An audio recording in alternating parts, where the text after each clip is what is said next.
ఎప్పుడైతే భార్య దగ్గర తనకు కావాల్సిన దానికి దొరకట్లేదో భర్త అనేవాడు, నేను చెప్పాను ఎప్పుడైనా బౌండ్ టు వైఫ్ ఉంటాడు. ఎంత గర్ల్ ఫ్రెండ్స్ అన్నా ఉండనివ్వండి, ఎంత ఇబ్బందికరమైన పరిస్థితులు ఉండనివ్వండి, పిల్లల కోసం ఆ ప్రాజనీ కోసం ఆగిపోతారు. ఇది నేను గమనించి నా అనుభవపూర్వకంగా నేను చెప్పింది.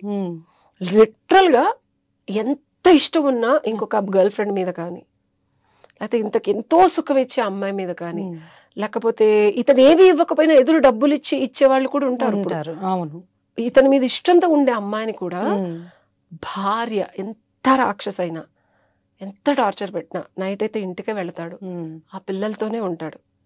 తండ్రి అనేవాడు, భర్త అనేవాడు.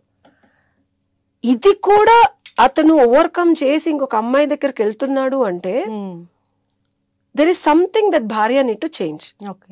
తప్పు భార్యదే అని అంటాను అలాంటి పరిస్థితుల్లో. ఎందుకంటే ఇది మనం భార్యా బాధితుల సంఘం గురించి అలాంటి పరిస్థితుల గురించి మాట్లాడుకునే వర్గానికి వస్తే, ఏదైతే ఇంట్లో దొరకట్లేదు, ఎంత ప్రయత్నించినా కట్టుదిట్టంగా తనని చేసుకున్నా సరే టార్చర్ ఎక్కువైపోయి మానసిక ప్రశాంతత, శారీరక సుఖము అండ్ ఒక అర్థం చేసుకునే తత్వం. ఇతను ఏదో ఈరోజు ఏదో చేశాడు, వెళ్ళి భార్యతో చెప్పాలనుకుంటాడు, నీ బొందలే నువ్వు ఎప్పుడు ఇంతే, ఏం సక్సెస్ అవుతావు, ఎప్పుడు అప్పులు చేస్తావు, అది కాదు భర్త కోరుకునేది. అదే ఒక అమ్మాయి దగ్గరికి వెళ్ళి నేను ఇది గోత్రం, ఇలా ఎందుకు చేయకూడదు, ఇలా చేయొచ్చు కదా, పోనీ నేనేమన్నా హెల్ప్ చేయనా, ఇదేమన్నా సపోర్ట్ చేయనా అని ఈ అమ్మాయి అంటది.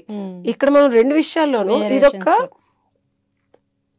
అందమైన అబద్ధం, ఇది అర్థం కాని ఒక బ్రూటల్ నిజం భార్య అనేది.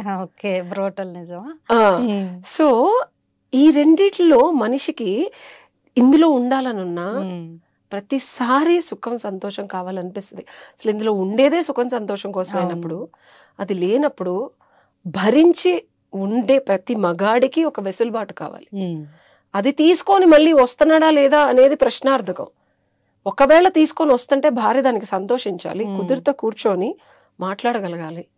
మీ ఇబ్బంది ఏంటి, నేనేమన్నా మీకు ఇవ్వలేకపోతున్నాను, నేను ఇవ్వలేకపోతే నా లోపాన్ని నేను సరిదిద్దుకోవడానికి నాకు కోపం వచ్చేస్తోంది, మీరు ఇంకొకరితో ఉంటే నేను భరించలేకపోతున్నాను, నా వల్ల కావట్లేదు, నలుగురిలో రేపొద్దున మన పిల్లలు పెళ్ళవ్వాలన్నా ఇది ఒక ఇబ్బందికరమైన పరిస్థితి. నేను కాదనట్లా, మిమ్మల్ని సుఖపడద్దు అనట్లేదు, మిమ్మల్ని నేను టార్చర్ పెట్టాలనుకోవట్లేదు.